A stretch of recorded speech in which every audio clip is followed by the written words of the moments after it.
Hi guys, welcome to the Partyology Experience. I'm here today with 𝚂𝙾𝙲𝙸𝙰, General Manager at Feel Good Events. We're discussing all things to do with her wedding, all the pain points, all the good times, everything to do with her wedding. And in today's podcast, we're looking at invitations, which is a big and small thing, booking a celebrant and her ceremony, which we've sort of touched on in previous episodes. So Emma, invitations. Invitations, something you sort of do early in the piece, obviously. Once you've picked your venue, you know all your key details, dates, you've got your guest list, all that sort of happening. What sort of format are you going to do for your invitations? Are you doing traditional written, or are you doing the digital invitation? So we will send them out in the mail.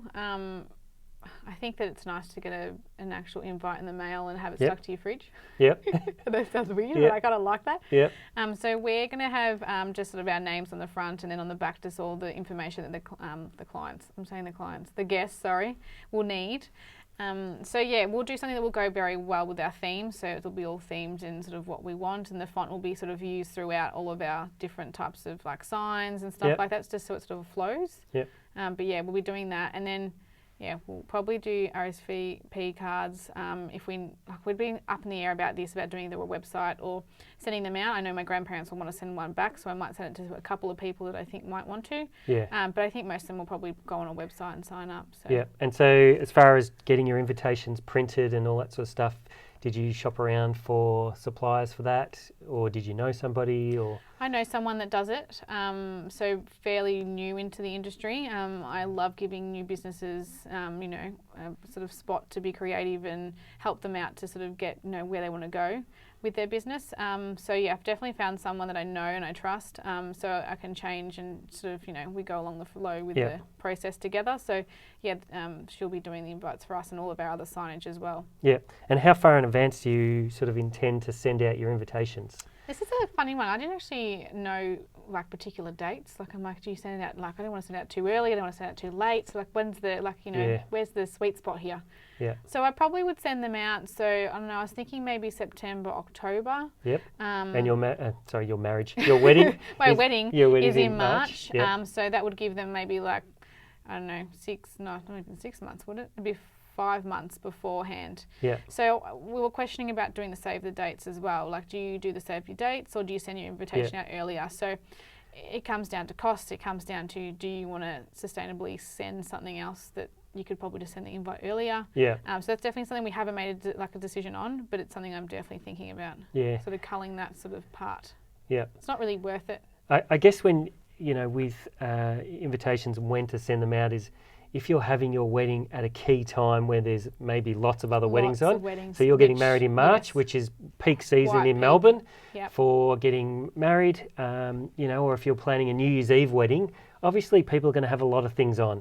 So I think for those sorts of things, there's potential then to be invited to other things, and that could clash with your date, and then potentially affect how many people come to your wedding. So. I guess if you keep those things in mind, if you know you're getting married on New Year's Eve, send them out 12 months in advance just to go, save the date, as you say, or even for March, the earlier the better. It can't hurt. I don't think it will hurt. People aren't going to forget, and I think that's right. Yeah, I think probably September is probably where I will be sending them. I think that's a good amount of time, and then it means we may not send out our save the dates. Most of the people that we know that may travel, like I've got godparents and stuff like that may go overseas on travel or something like that. I've told them that just hold that date. Yeah, that's right. So yeah, we've seen most people anyway, so most people know what the date will be regardless. So and so I think you sort of touched on it before in that you've got older grandparents, which most people do. Yeah. I guess one of the other things you've got to consider is what's going to be the easiest way to send them out as well that people are going to see. So if you've got all older guests, uncles and aunties, grandparents, all that sort of stuff, and they're not on social media or they don't use the internet or, a bit computer illiterate, I guess, then maybe sending out written invitations is going to be better for that. Whereas if all your guests are all young, they're all, techno savvy and it's easier to do that. Friends and families. Then, and it's a matter of, you've got to have everyone's addresses if you're going to mail them out. You've got to have everyone's email addresses if you're going to email them. Who has their address book anymore? Exactly. So you've got to think of these things as well. What's going to be sort of easier, but also going to be easier for your guests to reply, as you say. And keep them informed as well. Like just making sure people, it's not old school, where if something happened, pandemic at the moment, you have to physically like contact them on social media or something to change dates. Where if you had something like a website or something like that, you could update it like that. Yeah. Quite So easily. in saying that, have you looked into doing a wedding website to keep your guests informed and details and that sort of thing? Yes, it's definitely something we're looking into. There's a couple of different options when it comes to wedding websites. You can have like a full inbuilt one that's all about you guys, and it's like a full website itself, or you can do an actual website where they just have your details. They can sign in and just say they're coming, and then put some dietary requirements down, and that sends it to us. I think we can also communicate through that with the guests, I believe. Yes. I haven't looked into it too detailed, but I think that would be the way to do it. I think if anything was to happen, or if, like, God forbid, something had to change on the day, I could, it's an easy way to a week communicate. before, I could just contact them going, there's been a change of plans. We're now having the ceremony inside, so please move down to the ceremony inside. That's right. Coronavirus has kicked in and you can't have your wedding next week. I'm having to postpone it or something like that. I think it's a better way to communicate. It's less stressful for you. It's less stressful for everyone. I think it sends it straight to their emails. And most people have emails, and the ones that don't, you just call them. Yes, that's right. Yeah.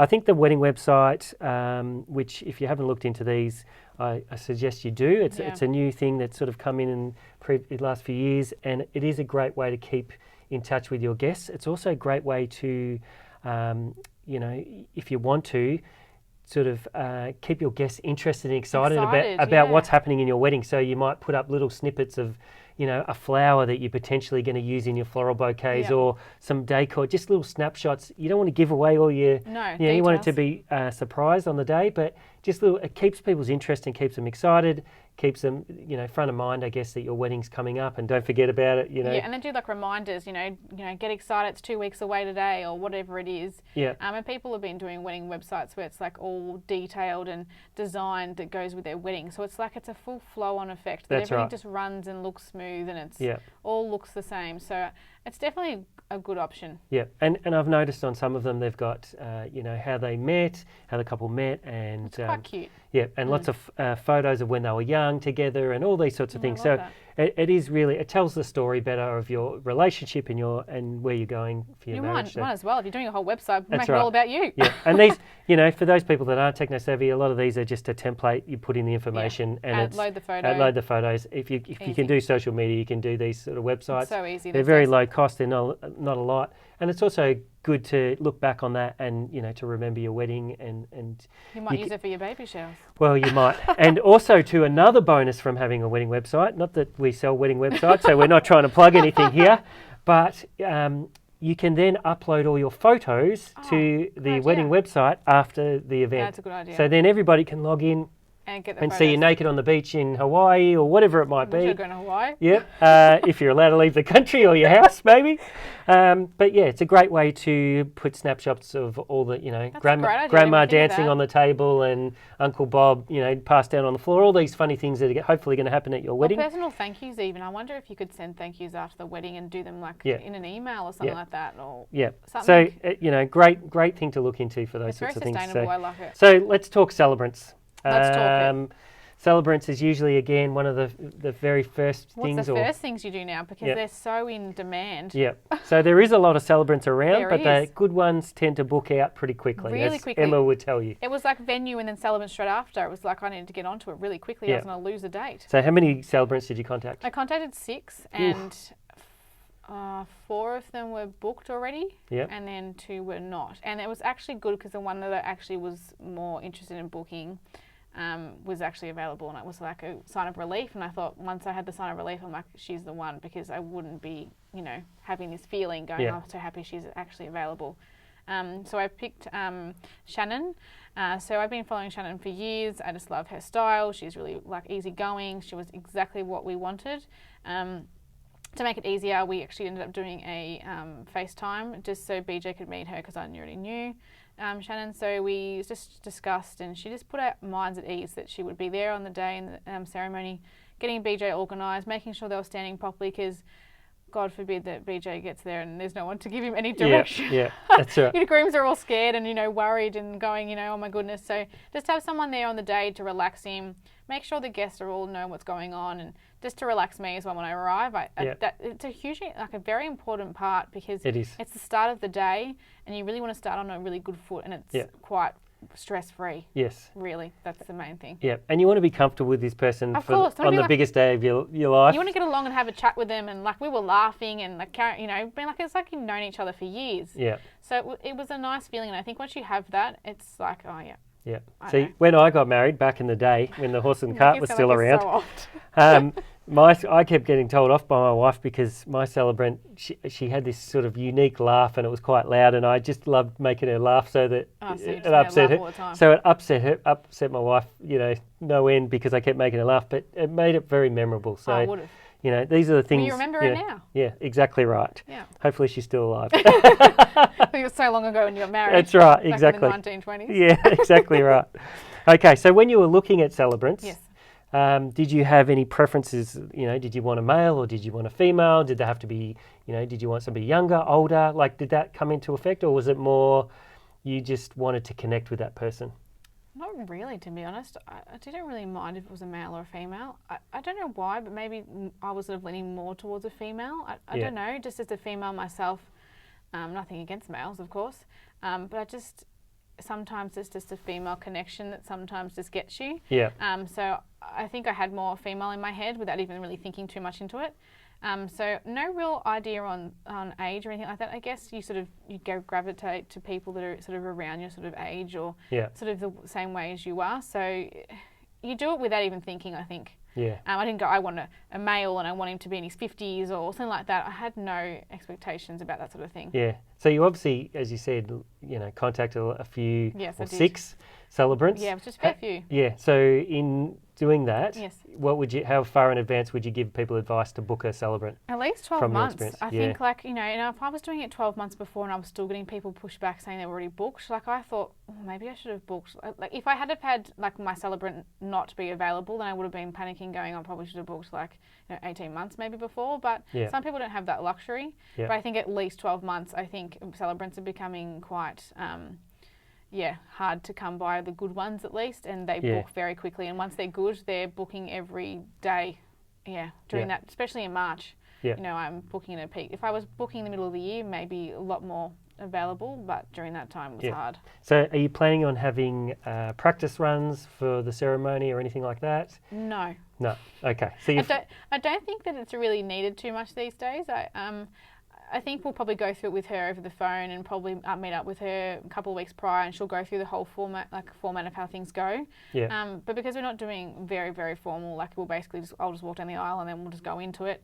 She's given us already a really good rundown of how the things go on the day and that sort of thing as well. So we'll be pretty informed before we even get there. And I think sometimes it's nice just to go naturally and do it without having to rehearse it. Like, it's not a show. Like, it's like this podcast. We just wing it as we go. Just wing it. Why not? Yeah. I just think, just do it naturally. Don't have to do this whole, like, you know, it's a whole other thing on top of it. Like, you're going to be so stressed already. I don't want to be doing it the day before going, I've got to go now do a rehearsal. That's right. No, I never even thought about doing it, and it never will happen. Yeah.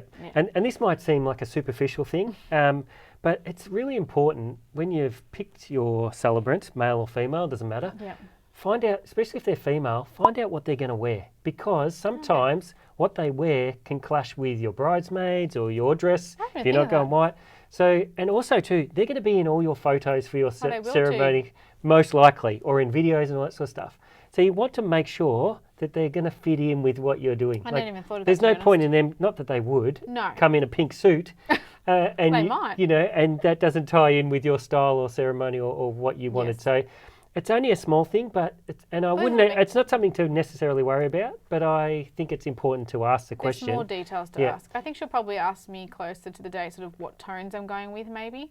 I think with Instagram these days, you can go onto Instagram and sort of see how they dress. Like I think they've always got lots of photos of them with the couples, and so you know they're going to be well dressed and that sort of thing. But good point on that. I think I will be asking her about that. Yeah. I mean, if you're quirky and a bit out there, you know, might want a pink suit. Exactly, That'd or a be striped awesome. suit, I wouldn't mind that. You know, who knows? But it's just something to think about. Yeah, that's true. So, talking about the ceremony, we've talked about it before in previous podcasts. You're having an outdoor ceremony. I am. Out on the lawn at your function venue. Yes. And you were saying you're going to plan for a backup marquee just in case. Yes. So I was being a bit into the detail, which I think you need to be, but I actually went a couple of months ago on the actual day we'll get married and checked where the sun was sitting. Yep, good idea. My reasoning for that was because we actually look over the water, and if where we're having it, the sun will set behind us. And if, of course, the sun was too low, it was going to be shining straight through the marquee, or where we're going to get married, straight into people's faces. Yep. And it would have been the worst. So also bad for photography if you're worried about that sort of thing. Photos would have been horrible, and it just wouldn't have worked. So I actually went and checked and I wanted to see how high it was, so made sure it was going to sit high enough that it wasn't going to be in people's faces. But we'll do probably marquee. I have a feeling we probably have to do marquee regardless. It will be wind dependent. It will be if there's going to be showers maybe. Yeah. I don't want to risk it. I'd rather make the call and just have it and just call it a day. Yeah. Than be running around 3 to 4 days later going, okay, I've decided I want to have it, and it's just not worth the stress. That's right. So if I think it's looking like it might shower, or even to shower either day, like beside it, I'd probably just make the call just to have it, and maybe just have the roof and have it lined with a drape, and then have the walls as a last minute feature and make the call like a day before. Yeah. Or even in a lot of cases, marquees, you can have that flexibility of closing walls, opening them quite simply if you plan for that when the marquee goes in. Yes. I guess, from weather perspective, depending on what it's going to be, if it's just a really hot sunny day, you still have to think about protection. So if you've got grandma there who's 85, she cannot sit in 35 degrees. So you need market umbrellas or something. Someone will pass out, and you do not want someone passing out on your wedding day. No. So it sort of takes away from the ceremony part, doesn't it? You don't want people passing out halfway through. Yeah. So we probably do umbrellas if we don't do marquee, so multiple umbrellas to make sure everyone's in the shade. Or I'm actually probably thinking we just do marquee roof, and that would be better than doing umbrellas, to be honest. Haven't made a call on that yet, but I think that probably will be the way we go. And seating, how do you feel about that? How many seats are you planning for your guests? You're saying you've got about 110. 110. Are you going to seat everybody, or are you going to seat just half? I think with seating, it's a hard one with ceremonies. I think I've been to so many weddings where people are then funny about sitting in the seats, and then they've got all these rows of people not sitting in the seats. So I'll be making a thing to our celebrant Shannon just to say, can you make sure once the family's in that everyone comes and actually sits in the seats? It's nothing worse than seeing photos of people's ceremonies and there's 2 rows of blank seats at the front and no one's moved up. So we'll probably do maybe 30, 40 max chairs, probably 30 I think will be all right. And then the rest will be just standing at the end of the marquee or around the sides or something like that. And that's mostly our friends that are around our age. Yeah.